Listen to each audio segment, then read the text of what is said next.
Today we're going deep, using the sources you've shared to look at really complex form of entertainment in rural India. We're talking about orchestra dance shows.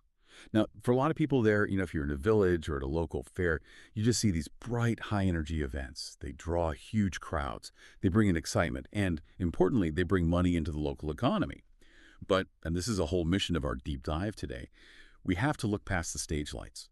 Because while the shows provide all that excitement, the sources, they immediately show you this difficult, often dangerous reality for the young women performing. It's just a classic example of a hidden cost, where one group is paying a very high price for another's entertainment. That phrase you used, hidden costs, that's Yeah. really the core of it. We have to dissect this duality. On one hand, you have a very real, very immediate economic benefit, for the organizers, for the fairs. But then right up against that is this significant and sometimes life-altering personal cost for the dancers themselves. So for you listening, what we're really focusing on here are the mechanics of the system. Specifically, what's the economic desperation that brings these women to the stage in the first place?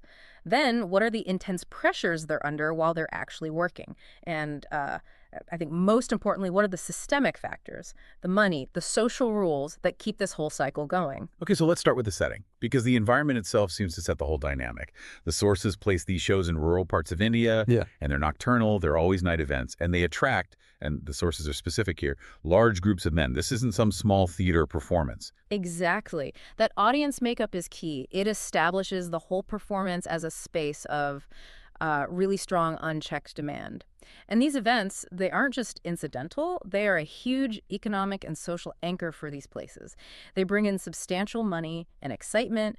If you're an organizer, the Arkestra show is your main draw. That demand, that paying audience, that's the engine for the entire system. But that's where the complexity immediately darkens, right? When you look at the actual performance conditions, the sources are crystal clear that the young women dance for many hours.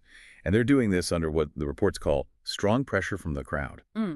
That phrase, it feels like it means more than just cheering. It suggests a kind of non-negotiable expectation from the audience. It does. And when you look at that pressure, it immediately begs the biggest question of all. Right. Why? If the risks are that obvious, why would young women even enter this profession?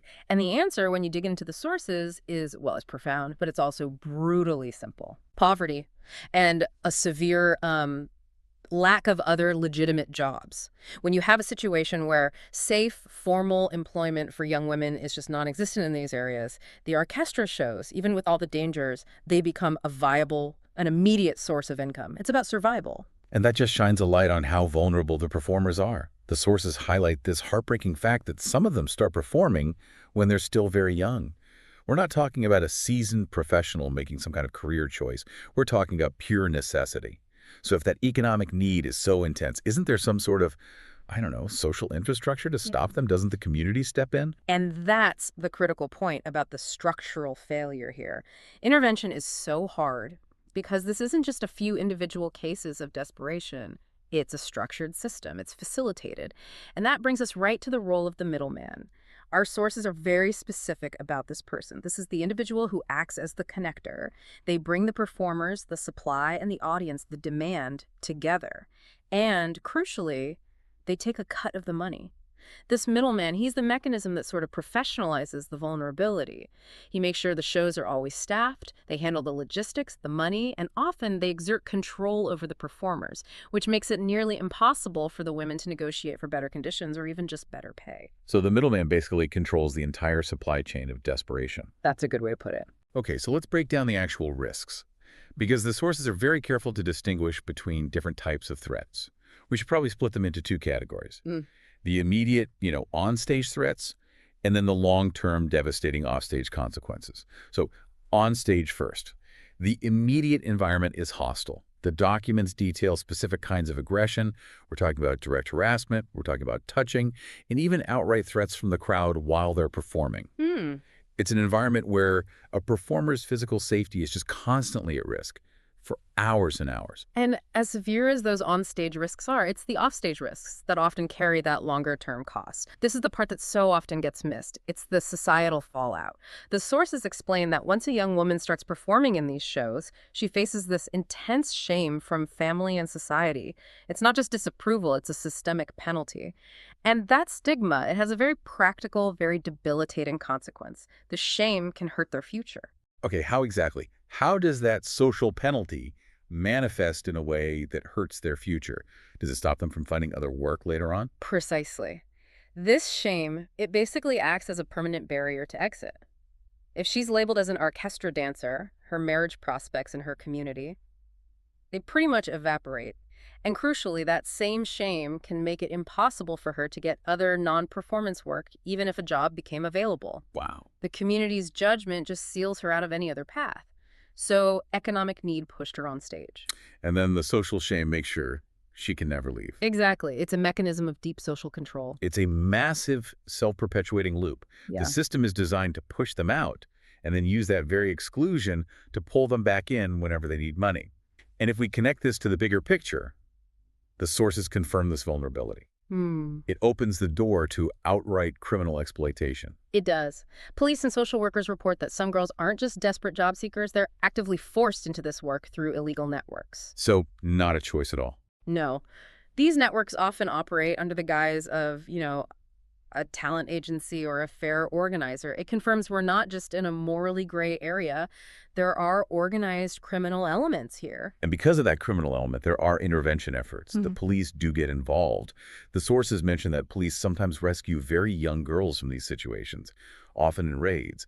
So the authorities, they are aware of the problem. They're trying to address the worst cases. They are. But here, and this is maybe the most challenging, heartbreaking point in all of the source material, it underscores the depth of the structural failure. Despite being rescued by law enforcement, many later return.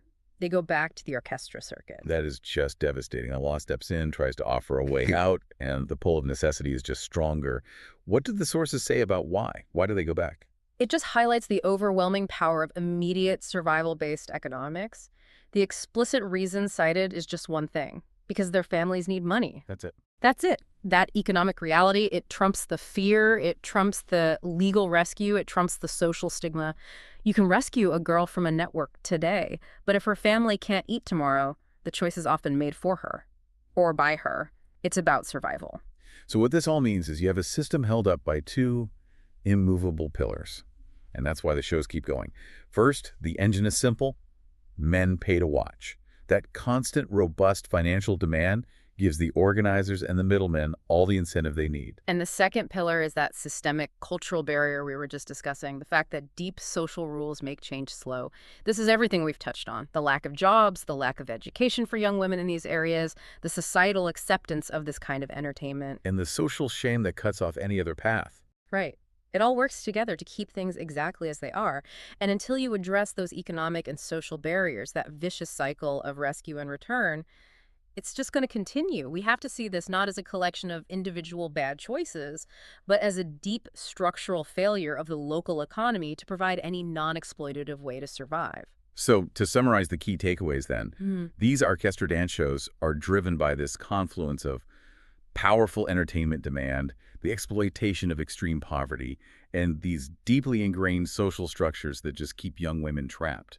The cost of the local excitement is outsourced entirely to the people least able to pay it. Yeah, the sources paint a very clear picture. Any long-term solution has to address that core economic engine, the lack of jobs, the need for family income. If you only focus on, say, arresting the middleman, but you don't offer a viable economic alternative, you're only treating a symptom. The disease is still there. Absolutely.